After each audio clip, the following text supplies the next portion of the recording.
Welcome back to another episode of Better Than I Found It, the podcast all things college golf. You're listening to Mike McGraw, the men's golf coach at Baylor University. Notre Dame Associate Head Coach Zac Zedrick joins me today on Better Than I Found It. Zac, who was the head men's golf coach at Miami of Ohio for 15 years, coached the Red Hawks to the 2015 MAC Championship. He joined John Hendrigan in South Bend in 2021. Just last spring, the Fighting Irish qualified for the NCAA Finals for the first time since 1967. Zac has coached multiple All-Americans in his career, and I respect the way he carries himself as a coach and as a person. I know you'll enjoy hearing his perspectives on college golf.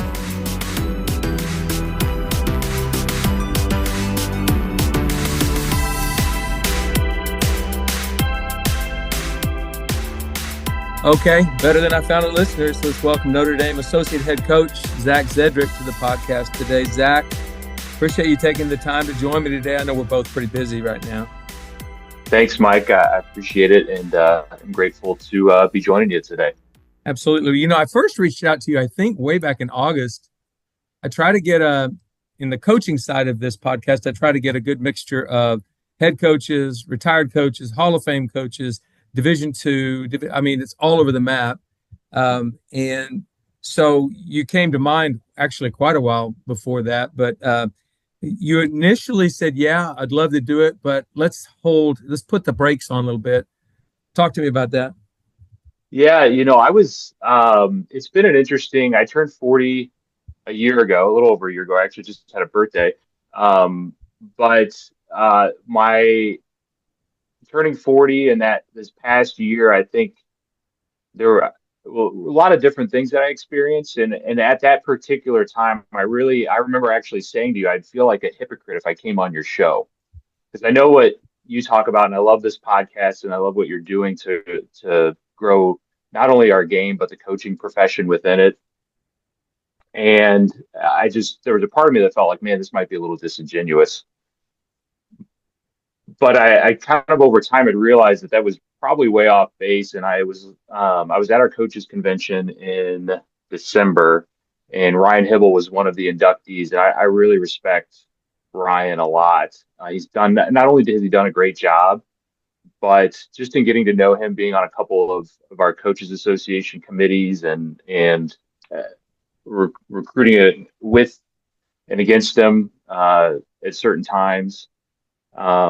And this is one of the things I always think of with Ryan. I was an assistant at Wichita State, and we were down in San Antonio at Oak Hills, and we were getting ready to play the first round. It was maybe 30 minutes before shotgun start for the 36 holes, and I was just running out to the van to grab something. And Ryan was out there on the phone, and I certainly wasn't trying to eavesdrop on his conversation, but you could definitely overhear he was talking to, at the time, his oldest daughter, who was a toddler, and just saying good morning, wishing her a great day. And I thought that was pretty cool. You know, it's 30 minutes before we're getting ready to compete.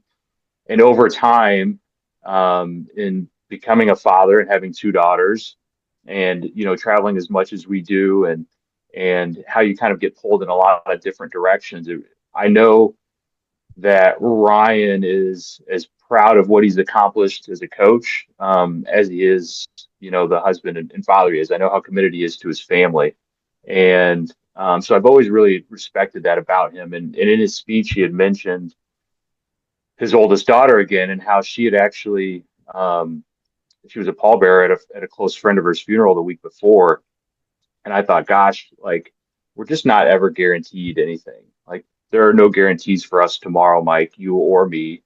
So why put something off like that? And so yeah, I reached back out pretty soon after that, and I was like, hey man, like, I don't know if you want me anymore, but let's maybe try and do this. And I you know, the other kind of takeaways from this too are, you know, when you're going through something, you shouldn't pull away from others. You got to really lean into the people that, you know, care about you. Everyone has, you know, kind of a go-to team. It's something we talk about at home with our daughters, and my wife Amanda works for First Tee, and that's a big part of the First Tee curriculum, is developing your go-to team. And when you're going through something, you got to really lean into those people, because they want to support you. They want to know if something's up and if something's going on, and they want to be there to help you through that. And you know, at the end of the day too, like, a year from now, I could be a much better version of myself, but you and I both know that we're never quite there.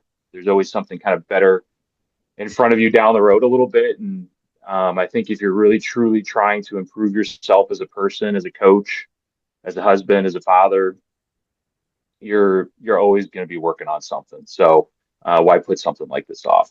Well, I appreciate that. It's very well said and so true. You're not guaranteed tomorrow, but you're also not guaranteed great golf.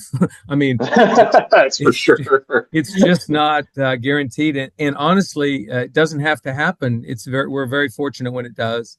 And Yep. on that note, you guys are getting ready to go start your spring season. I think you play the same 3 days we do. You are Hmm. at Watersound and we are at the Prestige out in California. Yeah. So you guys getting ready for that, I assume? We are. Yeah. We actually just got back yesterday evening. Yesterday, for a little context, yesterday was the Super Bowl part of this recording. So we played the past 3 days on Copperhead at Innisbrook and finished up kind of our qualifying there. We've been on some training trips the last few weekends down to some different places in Florida. We're very fortunate with the Notre Dame network to get access and opportunities at some really incredible places. So we really take advantage of the first part of our spring to travel to different places. And it really, I think the ability to adapt, and I'm sure we'll get into this more today, but that ability to adapt, I think it's the most critical skill set you can develop as a player. I think it's the biggest predictor of success transitioning from junior to college golf and college to professional golf. So people would say that we're at a disadvantage because we're in a northern climate, but I think it's an advantage because we travel to different places every week. We see different types of courses, different types of grasses, different conditions, and you're traveling on a weekly basis. Gosh, that sounds a lot like professional golf. So um, I see it as an advantage for us to be able to do these things. So that's been our last few weeks, and yeah, we're gonna head out this Friday and have a couple extra days of practice ahead of our first event. So how are you feeling about your spring, Mike? I know you're Good. trying to make this about me, but I'm gonna turn around on you a little bit. How are you guys Yeah, doing? yeah, no, we're fine. We've had incredible weather to actually play and qualify. To your point, we've been playing basically the same golf course every day and qualifying, and it kind of gets, I think we've played 8 rounds. We got one more tomorrow over the last 30 days. But Lee Trevino once said somebody came to him and said, "Hey, I've got this young kid that has come and asked me if I could sponsor him in on the tour. Give him some money to help sponsor him on the tour." And he asked Lee, said, "What would you say is the most important thing? How can I determine whether or not my money is going to be a good investment?" And he said, "Well, first of all, it's not a good investment, because making it in pro golf is incredible. But if you want to get a good take on whether or not he's a good player or not, then have him play 6 different golf courses in the Dallas-Fort Worth area. It could be anything, a Muni, a country club, whatever, but have him play 6 different golf courses over a couple of weeks. If he can shoot even par or better on all of them, he's ready to go play professional golf." So I like what you guys do. You get out of the cold, go down south, play different golf courses. What was the low round at Copperhead? We had a we had a we had a couple of 69s at Copper. We had some 69s there. The course is playing a lot different than it typically does for the tour event since we're about a month out from that. Um, so I think we didn't maybe score as well as we played, if that makes sense. Mm-hmm. We still got some work to do there. Early in this, and that's typical for us early in the spring when our players first get back. There's probably a little bit more of a focus on fundamentals and really making sure there's a great foundation there. And then as we push further into the spring, you see a lot. There's always competition's always present within our program, but you really see a big shift over time into the technical. The fundamental side is very much in a maintenance mode, and finding interesting and creative ways to put our guys in uncomfortable competitive situations that becomes more and more paramount. So I think we're in good shape. I think a lot of what the qualifying and these trips do early is it really informs our guys of where they're at. and what they're doing well and what they've got to get better at. And it's just continuing to be really efficient with your time here in between these trips and continuing to make incremental progress. I feel good about it. We actually have a very young team overall in our lineup. We have one junior, three sophomores, and a freshman. That's kind of been our predominant lineup so far this year. So still a lot of growth, with the younger team, but they work incredibly hard, very coachable, and they're really hungry to get better. So it's a lot of fun to be around these guys every day. Well, you might be young, but you guys had a really good fall. You won a couple of tournaments, including the Fighting Irish. You guys have had a good start, but you've had one of those sophomores that just got put on the Ben Hogan Award watch list. Talk about Jacob. Yeah, Jacob Modleski's a sophomore. He's actually the first recruit at Notre Dame we've had from Indiana in quite some time, and he is the thing that's great about Jacob, and I think it's one of the things that really, I guess, separates him among his peers. Is he really does treat this like a profession. He does treat this like a career.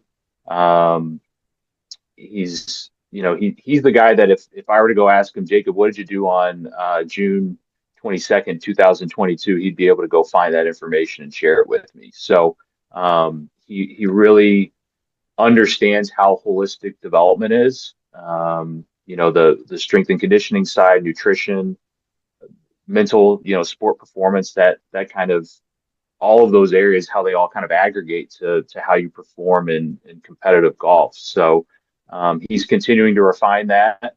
He understands there's still a lot that he needs to improve at, which is great. And he was also just named to the kind of the elite amateur team for Team USA, one of three men's players in college to make that team. So he's going to get a lot of additional support and guidance, or support, I should say, from Team USA. That's kind of the next phase for them is looking at amateur golf. They spent a lot of energy in year one on junior golf, which is great, and now they're looking more at amateur golf. So another great opportunity for Jacob, and just to signal to him that he's on the right path, but he still has work to do and opportunities to get better. You mentioned acting like a professional. You try to get every player to clue into something like that. It's like you want to be a professional, and you're going to be a professional in just a few short years. You should start acting like one. And I'll never forget Johnny Kiefer, who's playing really, really well in the Korn Ferry right now, and played great. Yeah, had a chance to win last week. Yeah, he did. Last 2 weeks, he's had a good chance to win.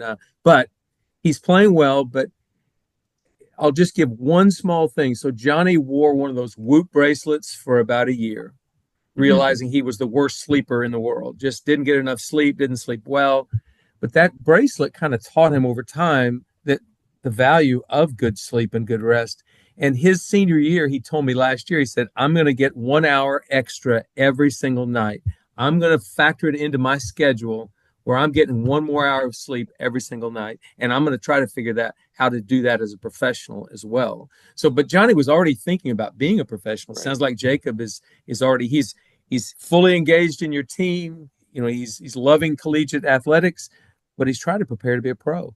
And that's a big part of our program. We talk about that. That's actually something we tell our guys, like professional golf, in all actuality, it doesn't start when you and it's the most unofficial professional start in, I think, all sports. You just basically say, hey, I'm a pro now.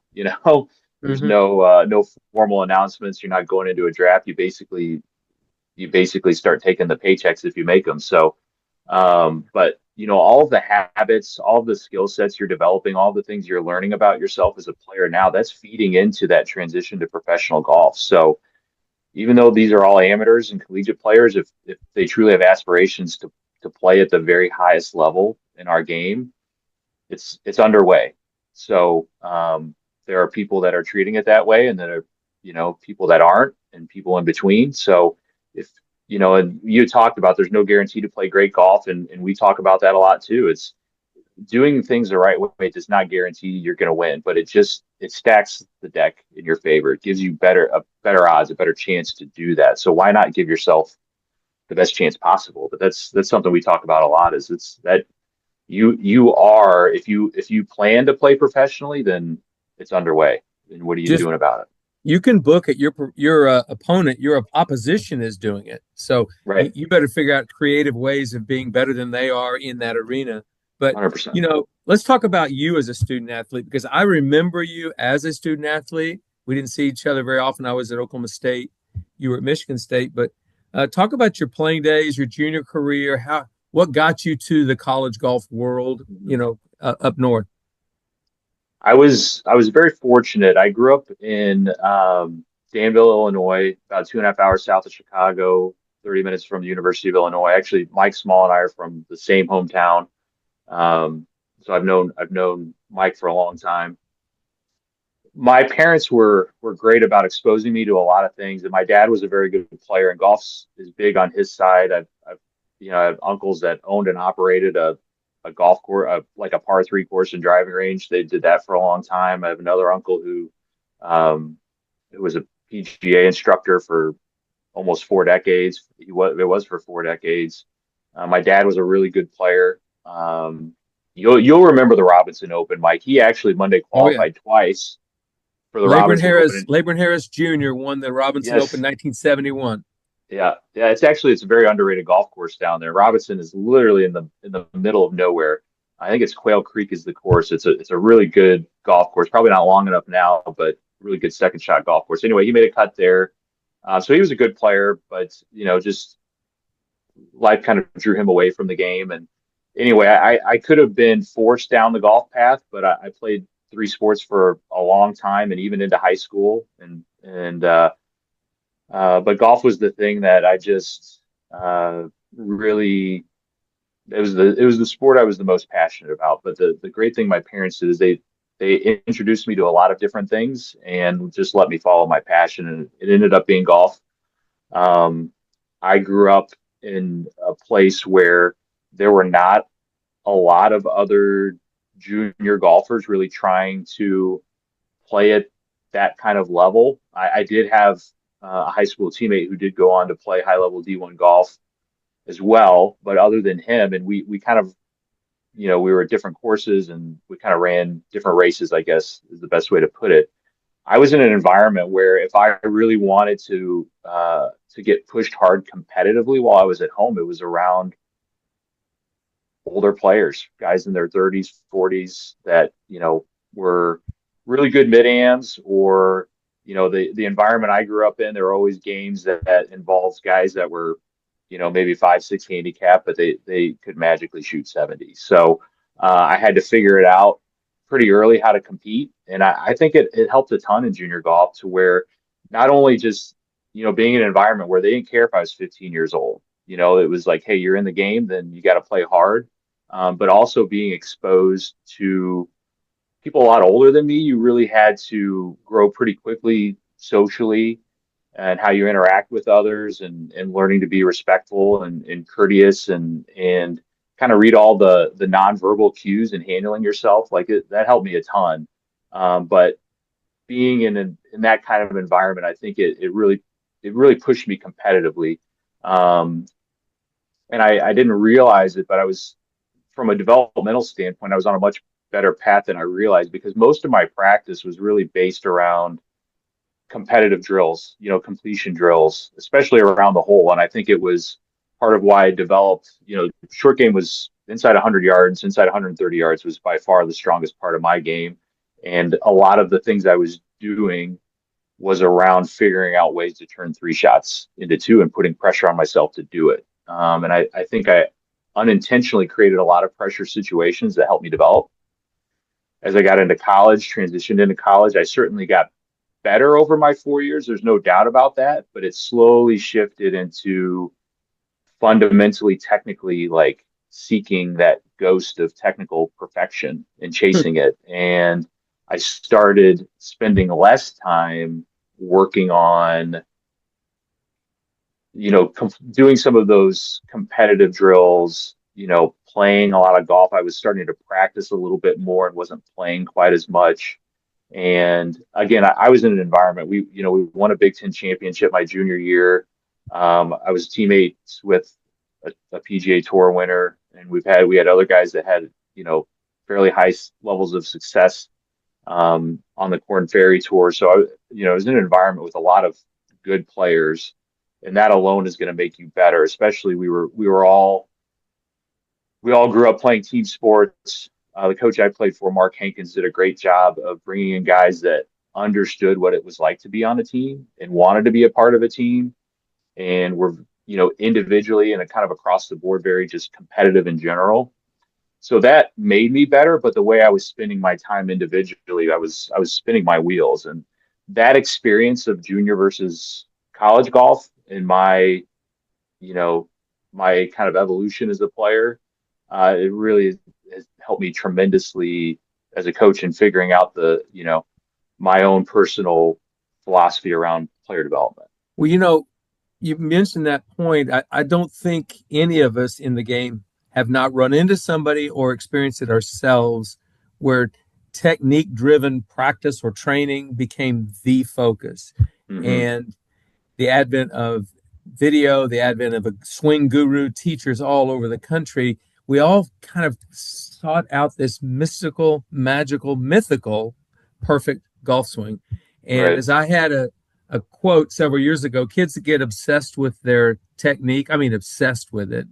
I Right. said, that's all right, Jimmy. You can be on plane here in Waco, but I'll be on the plane with the team. That's right. You pick which plane you want on. And Yeah. but anyway, you're not the only victim of that. I mean, Right. tons of guys go down that road, and so we have to kind of, as coaches, help them navigate this, because it's the long way around. Truly, it is. It is, and it's not that it's unimportant. You have to have a great fundamental foundation, but there's a certain level of consistency you need. But again, and I know we'll talk more about it, but it's being able to take those fundamentals and adapt them to all of the different situations you encounter in a round of golf. It's very rarely do you have 150 yards off of a flat lie with no wind and you can hit it right at the flagstick. Like that's a unicorn, right?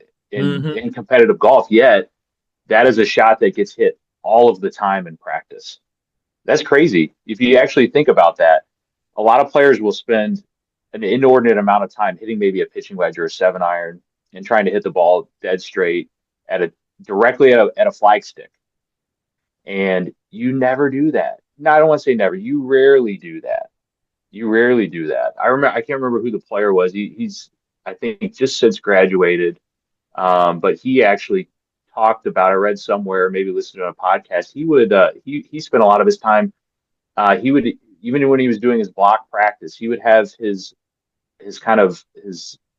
practice station with his alignment aids set up at a target away from a flag. Yeah, Austin Greaser from North It's Carolina. Austin Greaser. That's right. The name was on the tip of my tongue. It was Austin Greaser, and man, that's a really sharp way to think about that. Because you don't get to hit it at a ton of flag sticks. When you get a wedge in your hand, and if it's 5 from an edge, and you're a good wedge player, then yeah, you're going to be looking at a lot of flags. But for the most part, we're out there playing blackjack. You got to keep the odds in your favor, and you got to think about 10 golf shots from a given situation, and not this special snowflake shot that I'm going to hit and it's going to land next to the flag. You got to think about your overall pattern and where the best place to play that next shot from is. And oftentimes you're just not quite, it may be 1 yard short and 6 feet left, but that's where that center of distribution needs to be to give yourself the best chance to get the ball in the hole as quick as you can.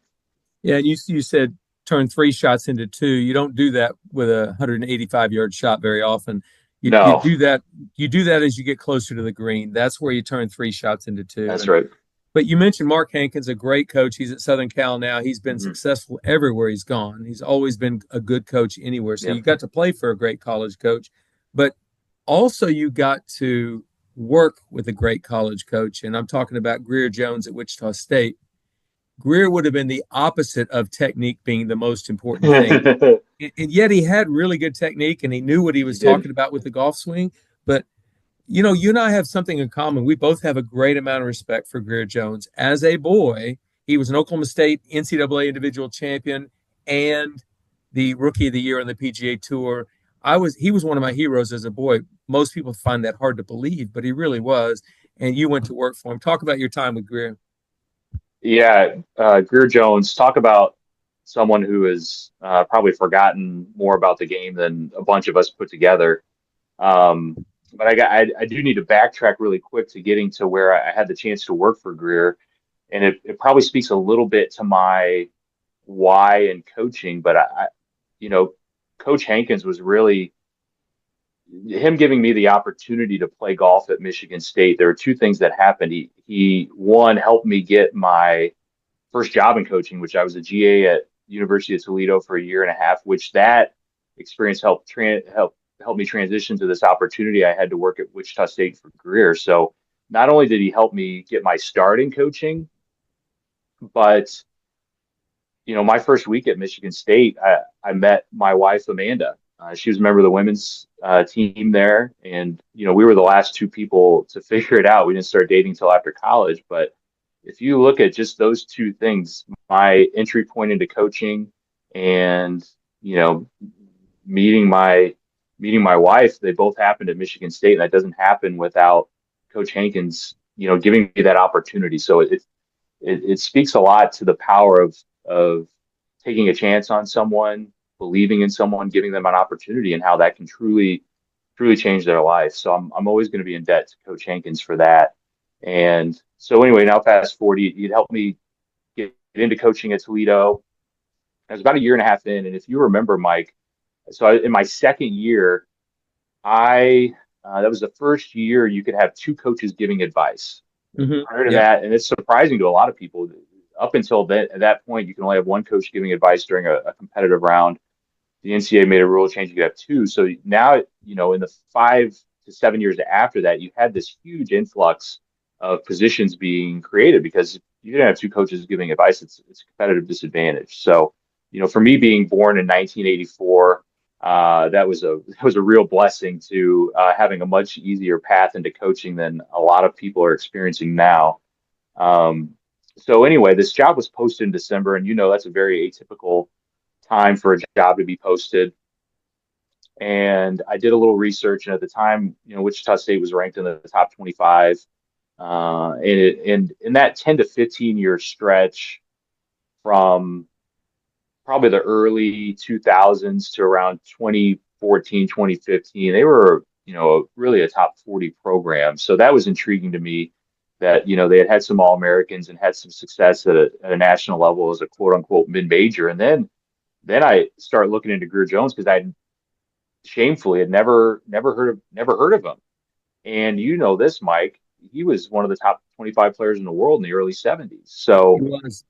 and not many people really play at a high level and coach at a high level in any sport. So I thought, gosh, if I could learn from someone like this is just going to be tremendous. And so I applied. I was very fortunate to get the job, and I really credit the coach I worked for at Toledo, Jamie Montler, for really giving me the grace and opportunity to transition out early. Because when I was offered that position, I wanted to stay and fulfill what I felt like was my obligation to Toledo to be there for 2 years. And he said, Zach, you don't know what's going to be open in May.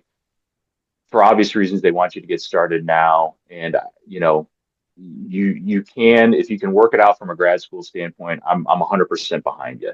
And I was able to finish my last semester of grad school via correspondence, and I got started at Wichita State. So I really credit Jamie for allowing me to do that.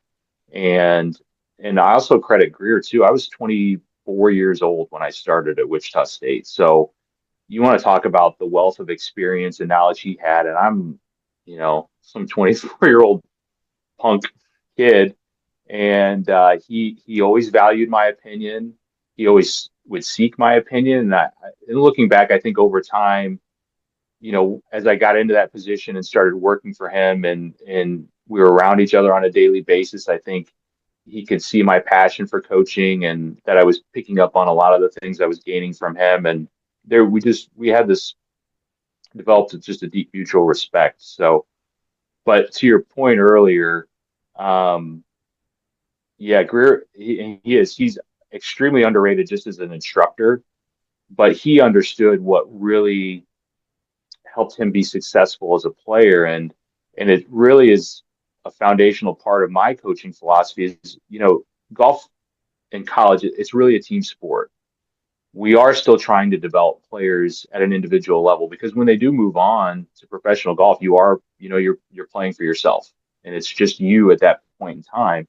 And our goal, and it was Greer's goal when I was there with him is, you have to understand what your system is as a player. And he said that was the thing that was common among all of the guys that he played with on tour.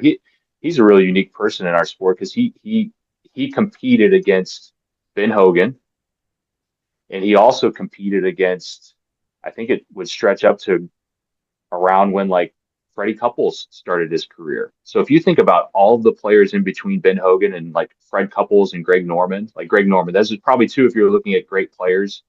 Um, that all the players in between that and all the players he would observe, like just remarkable. So I think from him it was just understanding that each player had a system that there are ways that you need to spend your time when you're at home in between tournaments. There are ways you have to be able to understand your strengths and weaknesses to where you can figure out how to play a given golf course in a tournament to the best of your abilities. How do you honestly self-assess yourself after a tournament? All of those things, even down to the little habits and tendencies you have in each phase of the game, like it all adds up to who you are as a player. And I really learned the importance of helping each player understand that for themselves because someone could come in here as a freshman, you could tell them what to do for 4 years and they will get better. But the moment they turn pro, they don't have that person just telling them what to do, then they're toast.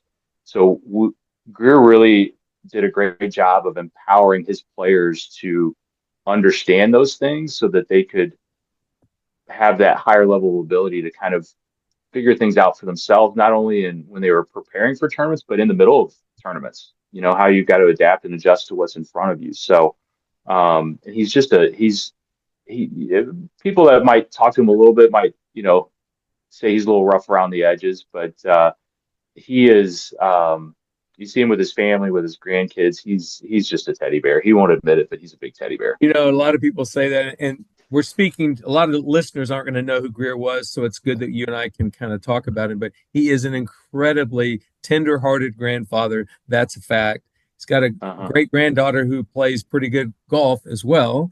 So, yes. But Greer was just an amazing coach, and I will tell you, Mike Holder spoke, when I worked for Mike all those years, he spoke in reverence about just a few players, but not very many. And one of them was Greer Jones. Yep. Like Greer was his hero. And I just think we need more coaches like that who teach the game, right? Yes. And truthfully, and you could speak to this way better than I, but he's got to be, I would say, on the Mount Rushmore of Oklahoma State golf, and probably more so because of when he accomplished what he accomplished. He was really, truly probably one of the first players playing for Labor Harris, who, I mean, geez, that you want to talk about another just legend. Mm-hmm. But, to win a national championship individually, to play at the level he played at, it kind of set a standard for this is what it's going to be here. And I would say, and getting to know some of the people around Oklahoma State, because obviously when I was at Wichita State, we would come down to Stillwater occasionally, which that, learned after the fact was a very rare treat. And, the people that were around the program knew Greer and they all spoke very, very highly of him. But what I appreciate and respect is it's not just what he accomplished, but who he is as a person. And what, again, someone might think he's a little rough around the edges, but he would go out of his way to help anyone he could in any way that he could. And that's his character and that's who he is. Yeah. And like you said, I'm glad he's in our Hall of Fame now. He deserved to be in there. And that made our Hall of Fame more complete for sure. So you spent your time with Greer, learned a lot, moved on to Miami, correct? As a head coach. And you did something in Miami, I don't know that happened very often, if ever, but you guys won the MAC championship in 2015. And you did some other things with respect to fundraising that had never happened before at Miami. So you did a lot of things. You brought that program to a different level. Talk about winning the MAC and what it was like having a player like Patrick Flavin, who Patrick is still playing professional golf now. Yeah, it's, Miami has an interesting history where, 70s, 80s, 90s, they were, another program, probably a top 40, top 50 program, and had even as late as 1998, they had finished in the top 15 in the NCAA championship, had a second team All-American, and then, um, there's some kind of a big shakeup internally, and there was within a couple years of that, there was a chance that, golf was going to be eliminated altogether there.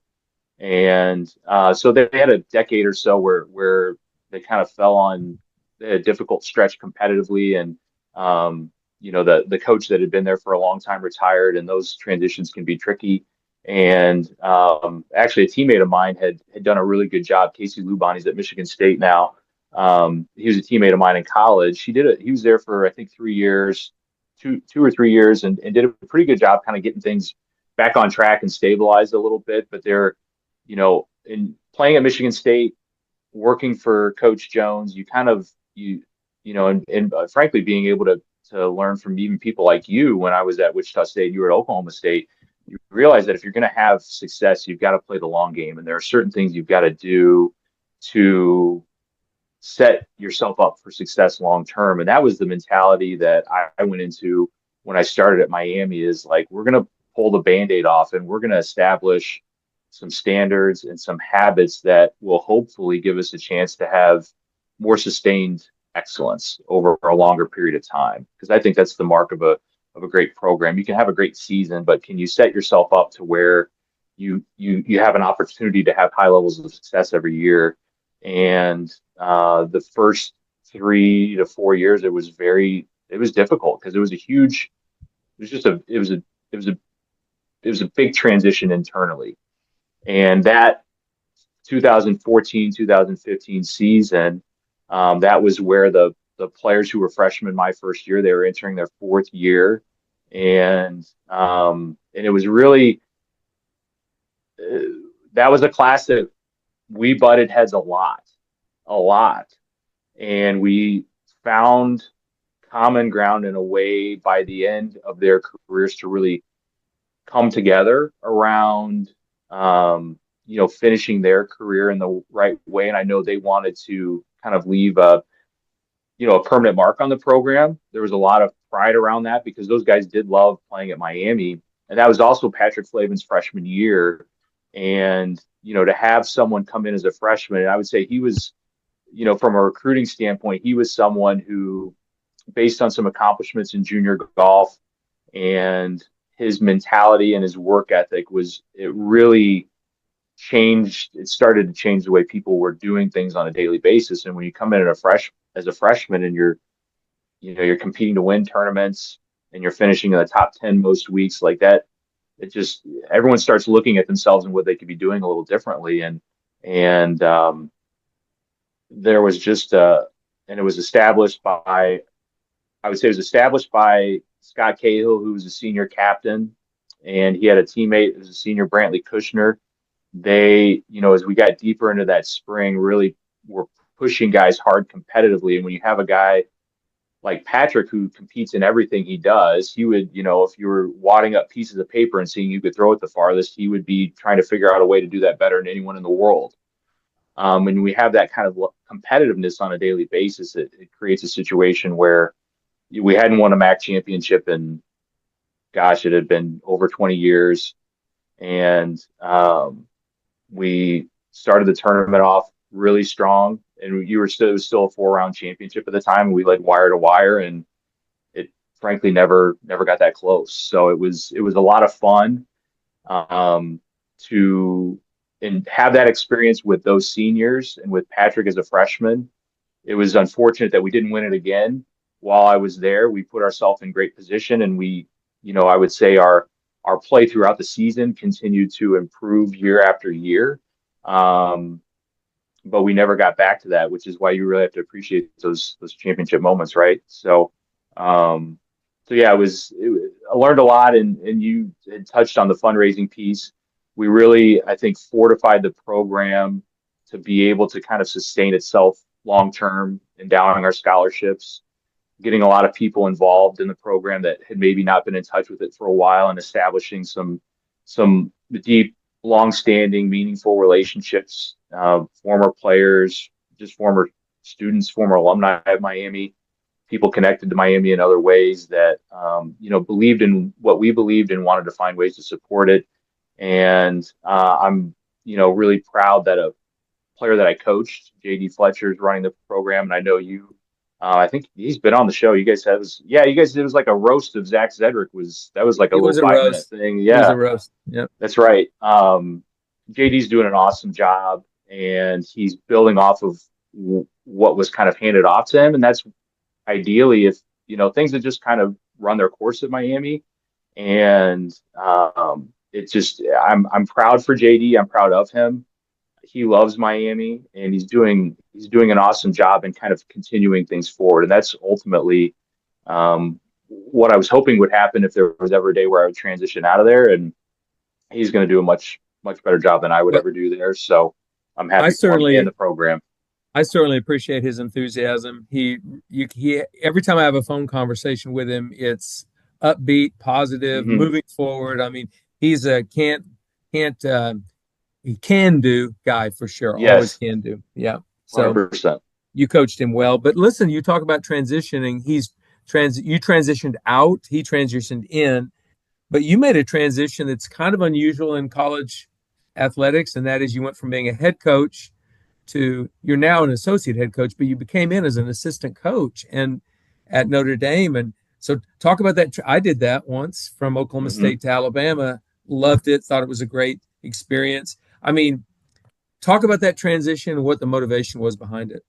Yeah, and you were certainly, I leaned on you a little bit during that time where I was considering it. And it was just a really interesting way how it all came about. And John Hannigan, who's at the time was the head coach for the men's team and is now the director of golf and head coach. So he oversees both programs. Um, John and I go back to when I was at Wichita State. He was an assistant at Kansas. So obviously we're at a lot of the same places and had gotten to know each other and developed a nice relationship. And he moved on to Florida and was there, I think, for 7 years, 6 or 7 years. But we always stayed in touch. And when he got the job at Notre Dame, I'm like, they're going to get this thing turned around fast. And he did an amazing job. I was reaching out to him because a couple people had reached out to me saying that they were interested when this position came available, but that they didn't want to apply if there was already, how it is. Sometimes you've got someone in mind or a couple people in mind, and you're going to really narrow your focus quickly.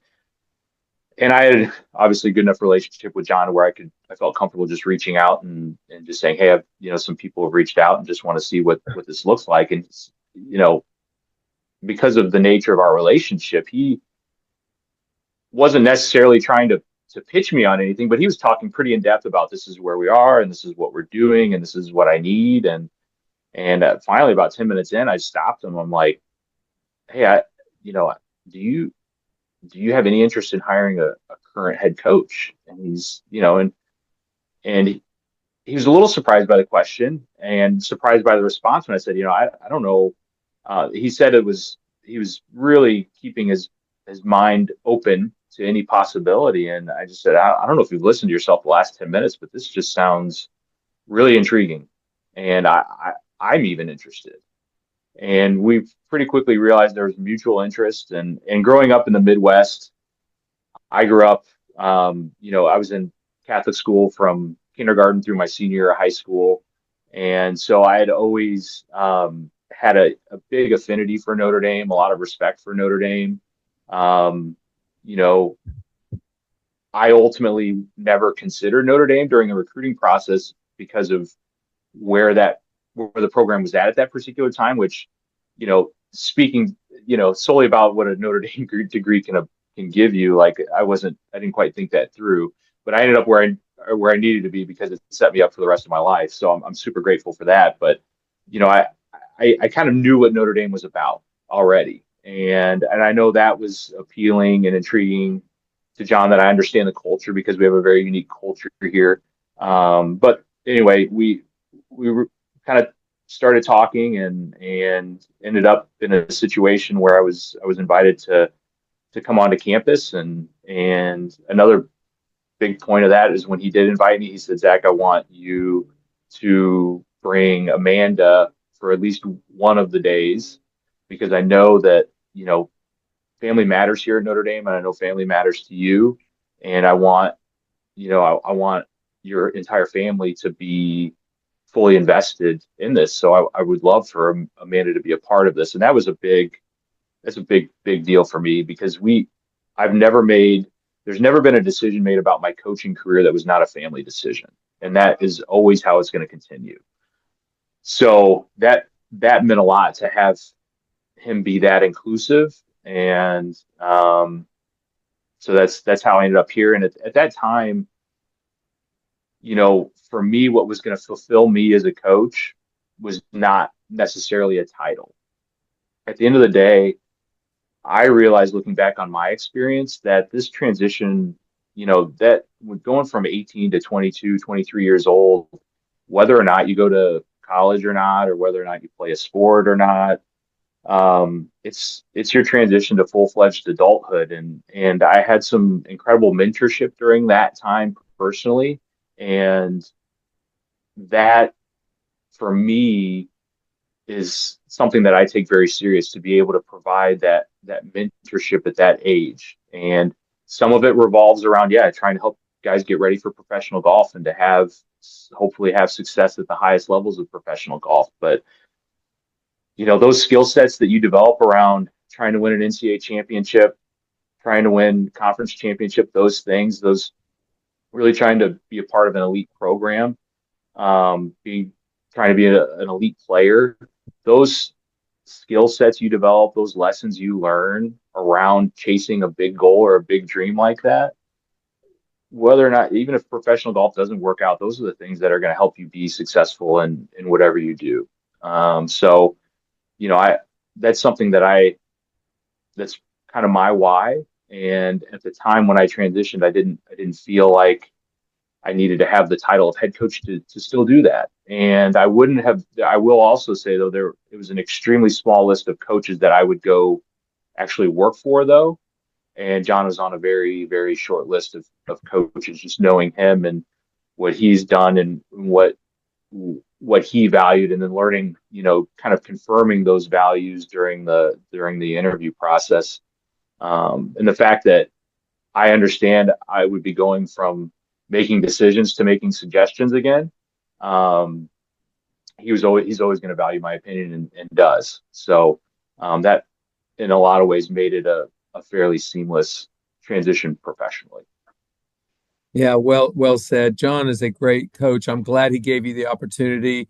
Kind of cool that you took advantage of that opportunity. You seized it, and it's kind of changed sort of the look of your path, I think. And but to that point, it's John had already started a turnaround process for Notre Dame. He had some pretty good players. He had Right. and done a great job. And I will say this, you guys did something last year that hadn't happened in a long, long time. You guys made it to the national championship at La Costa. Mm-hmm. So talk about how long had it been, and then talk about that week. Oh man, it had been since the mid 60s. And yeah, I think if you look at it, maybe over the last 4 years, I think we finished the season ranked in the top 33 of those years. There's four in the top, yeah, four in the last 5 years, actually. So there's been, you've had success throughout a season, but you know how the postseason is. The toughest tournament of the year is probably NCAA regionals. And you see it where you have a really highly ranked team, they just they don't make it through. And it's a really, if you ask any coach, that 3 days of golf is probably the most stressful golf of the year, that NCAA regional. And I would say what started it in a positive direction was Palmer Jackson. I know we'll probably touch on him a little bit too. He had completed 4 years at Notre Dame, had his degree, was going to transition to professional golf. So he was not going to be a part of our team last year. And he had a great junior year. He came in and won as a freshman. He had been a high level player his entire career at Notre Dame, and he would be on the Mount Rushmore of Notre Dame golf for sure. Didn't have the senior year that he wanted, so he wasn't springboarding into his professional career maybe the way that we had all envisioned for him. And as he got a little further into that summer, came to this point where there were things that he felt like he could improve to make that transition better, and that Notre Dame was going to be the best opportunity for that. So, and Palmer is he's just incredibly mature. Another guy that really has always treated it like a profession, treated it like a career, and to have that example for what was going to be a really young team in a lot of ways, to have that kind of anchor from a leadership standpoint around that really set the table. And we have a group of guys now that they truly they see a career beyond college in golf, but they really appreciate Notre Dame's culture, embrace the demands of being a student athlete here. It's a very holistic experience, which I think is awesome.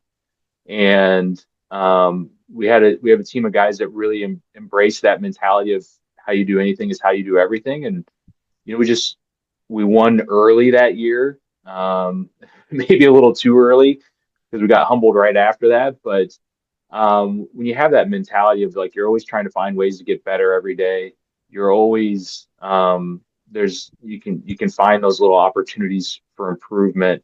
You give yourself a chance to be successful. And we went into that NCAA regional, and it was probably we had a really good spring break. We won and we finished second, and during that spring break, and the guys knew we had a chance to be a really good team. We finished second in our next tournament. It wasn't quite the performance we were looking for, and we went to the ACC championship, and we just did not perform to our standard. And it was probably the reset that we needed. And the team understood that if we were going to be successful, we talk about being mentally aggressive. It's not that you're hitting it at every flag and you're taking all these unnecessary chances, but it's that whatever decision you make, you're making an aggressive swing, or you're being so fully committed to what you're doing. It's almost like it's the mentality of I am hitting at the flagstick, right? But your target might be away from the pin, but it's that I'm going to hold out to that spot. I'm playing to what I want to have happen and not playing away from what might happen, if that makes sense. And Yes. the team really embraced that and came out fast in Austin. We had a great game plan for that course. Part of our self-assessment as coaches is we felt like there's more we could do to help the guys be informed about where they were going to be competing. And we really and we're very fortunate to have some people that were very helpful in that and just doing a lot of research. And we knew what we needed. I think I did talk to you about that golf course because I knew You you'd did. been there a bunch. And we knew what we needed to do to be successful. And the most important thing though was we went in with we talk about it a lot, play to win. You're not always going to win, but if you're playing to win, you're always playing to the thing that you want to have happen. And the guys did that for 3 days. And that Wednesday, that last round, it's always, unless you've got a 20-shot lead and you're in first place, it's going to feel claustrophobic the entire time you're out on the golf course. And for a young team to lean into that, it was awesome. So it was a lot of fun to be a part of that. And it was a great experience at the NCAA championship. Didn't play the way we wanted to overall there as a team, but it was is an experience that's serving this year's team and all of our teams going forward very well. Yeah. We actually got to play with you guys the first couple of rounds Mm-hmm. at La Costa. It's great to see you guys out there. Yeah. You talk about building on that, and your team this year is building on that. There's another dynamic on college campuses when some other team on campus is doing something special. It's kind of easy to get that momentum as well. Yeah. Like I talked in spring of 21 when our basketball team won the national championship. It's like that's all the guys could talk about. They were so fired up. It just meant so Mm-hmm. much to them. So this year's Notre Dame, the Fighting Irish's run in football had to be something really exciting for your team to be around. It is. There are two things, and going back to the NCAA championship real quick too. The other thing that was great about that experience is, and I want to kind of give my flowers to Palmer and that he went out on his career the right way, but he was standing on the tee of the 52nd hole of the tournament, tied for the lead, and had a chance to win. And that was kind of the start of showing our guys that like this team and individually, you can, we have the capability of competing for a national championship. And to have Palmer in that position, it really kind of, I think, validated that for them. And it showed them that, they were around Palmer every day and certainly a great player, but they could see that they could have that kind of success too personally and for the team. So that was the start of it. And then, seeing the football team have that kind of success, and it's really part of what is great about Notre Dame is you have a lot of highly competitive programs, and lacrosse, men's lacrosse had won its second national championship right around the same time we were at the NCAA championship, and then football this fall was just amazing. And that obviously we had a great win to start the season at Texas A&M, and then to have probably one of the toughest losses we've had in maybe the history of Notre Dame football that second week, and how that team responded. I think it's been inspiring to all of us, and to go into the playoff, the atmosphere of that home game against Indiana. I had never been a part of a game like that, and I've been fortunate to go to some really fun, intense football games, but that one was at like a new level, which was awesome. And then ended up at the Orange Bowl a couple weeks later, and I didn't think it could elevate from that game, but it did. And we had some players that were at that game, and we even had a couple players that were at the national championship. And I think part of the culture that's great is our football team is not always they're not always on their own. At Notre Dame, you come in your freshman year, everyone kind of goes into the same lottery for where you live. So football player is going to end up living with a normal student his freshman year. And within our student athlete population, you're kind of exposed and you're around everyone in all the other sports. So our guys are in class with football players. They see and they interact, and they know these guys on a personal level. So, when you can be that close to that, it can't help but inspire you to say, yeah, I can do that too. And you're just, yeah, like you talk about it. There's just a lot of personal pride in that, right? So it was a great run. Hate to say it, credit to Ohio State. I grew up in the Big Ten, so Ohio State's never been at the top of my list, but they had an awesome team, and I was very, very close to the field for that game, and they earned it. So credit to them. But I don't the way Coach Freeman, the way Marcus runs the program, you got to believe that you're not always going to be playing in that game. It's never a given, but you just got this feeling that they're going to be pushing for that every year. I do like his energy. Love the way he handles his program, and I'm seeing it from a long way off, but he's obviously a great young coach. Speaking of that, just give me your three favorite all-time coaches, regardless of sport. Cool. And that might be a tough question, but just throw them out there. Like mine, I'm going to go now with. Yeah, go. Let's hear it. I'm going to go with John Wooden. I think he was a pioneer in actually teaching. He was the first guy you knew was a teacher, not just a coach, and how the two terms became together. Dave Salmons was a high school cross country coach in Edmond, Oklahoma. He's still coaching today. He's coached for 45 or 50 years now. And Dave Salmons was one of my favorite coaches ever. And then Tom Landry, the Dallas Cowboys coach. So those are my three favorite. Well, I'm going to be all over the board here. And I love Wooden, and for the same reasons. I think when he looked at player development from a holistic standpoint. He was developing the person as well. I think that's a really underrated component in all of this. And I feel great about being a coach at Notre Dame because that's an important part of the entire culture here. I don't think it's like that everywhere. So I feel very comfortable, coaching in this way. And I think probably one of the first coaches where you could really, a very clear system of what he was doing and how he was doing it. Bill Walsh is extremely intriguing to me because not only did he revolutionize the offensive side of football, He could also run an organization. You see it now too, and I really anyone who goes from being a coordinator, a successful coordinator, to a successful head coach in football, I think that's an extraordinarily difficult transition because you are managing a completely different set of things during a game than you are when you're a head coach versus a coordinator.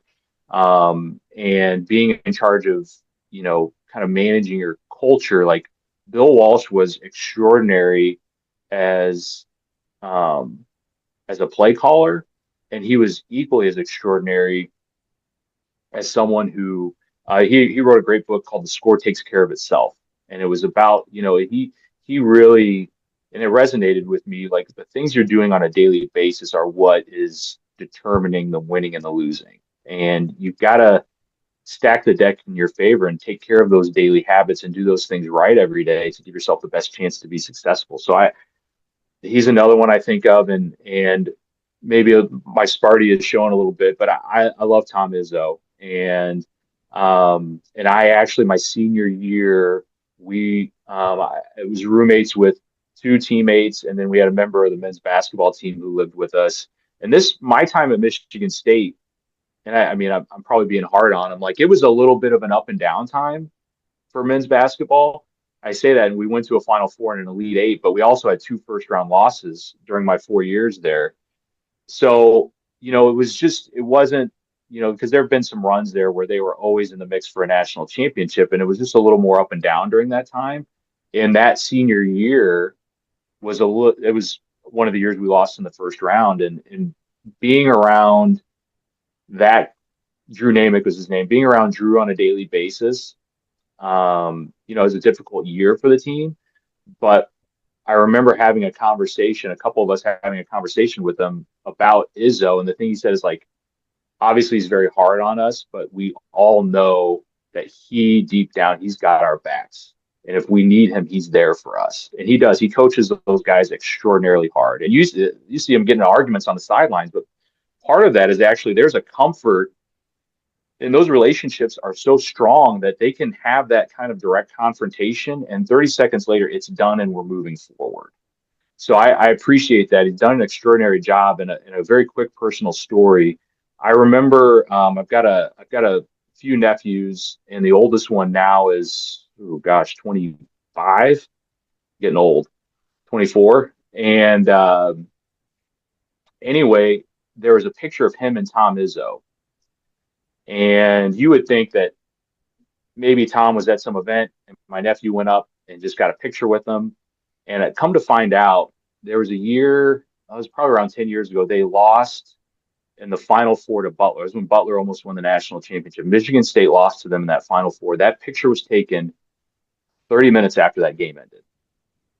And in my opinion, that tells you everything you need to know about Tom Izzo as a person, that he saw this 10, 12-year-old kid there and he wanted to just say hi. And Tom's like, here. And you see the picture and you see the smile on Tom's face. It's like, man, that game hit him hard, but that's not who Tom is. He is not that loss, which I think is awesome. Wow. Really good story. That's hard to do in that moment for sure. Mm-hmm. Okay, last thing I'm going to ask you today, and first of all, I really appreciate you. You've given some great perspective. I didn't expect anything less from you. Honestly, I didn't. But I know it's impossible to look into the future, and I know your experience at Notre Dame is amazing. You already talked about that. But can you envision yourself being a head coach again one day?